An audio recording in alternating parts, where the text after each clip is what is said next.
அடுத்து வெள்ளிக்கிழமை. அப்போ வெள்ளிக்கிழமைனாலே சுக்கிர பகவான்.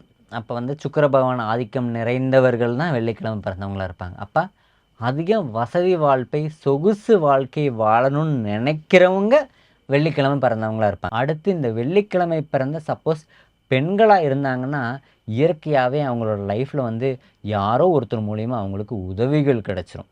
இதே ஆண்களாக இருந்துட்டிங்கன்னு பார்த்தா, வெள்ளிக்கிழமை பிறந்த ஆண்களாக இருந்தால் ஒரு பகுதி வாழ்க்கை வந்து மிகவும் மோசமாகவும், இன்னொரு பகுதி வாழ்க்கை வந்து மிகவும் ஏற்றமாகவும் இருக்கும்.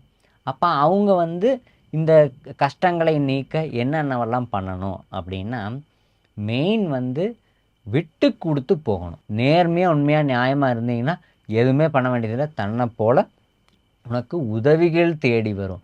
இவங்க கவனமாக இருக்க வேண்டியது என்னென்னா, யாரையும் வந்து எளிதாக யாரையும் நம்பக்கூடாது. ஏன்னா இவங்களுக்கு நம்பிக்கை துரோகம் அதிகம் ஏற்படும்.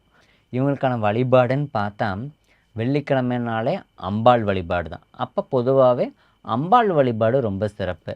சுக்கிர பகவான் வழிபாடு சிறப்பு. கோயில்னு பார்த்தா ஸ்ரீரங்கம் ரங்கநாத பெருமாளை வெள்ளிக்கிழமை நாள் சென்று வழிபாடு செஞ்சோம் அப்படின்னா, இவங்களுக்கு வந்து உதவிகள் அதிகம் கிடச்சிரும். அப்போ கர்மாவை மட்டும் இவங்க லோட் பண்ணிக்காத செயல்கள் செய்யாமல் இருந்துட்டாலே லைஃப்பில் வந்து இந்த வெள்ளிக்கிழமை நாள் பிறந்தவங்க ரொம்ப மேன்மை அடைஞ்சிருவாங்க.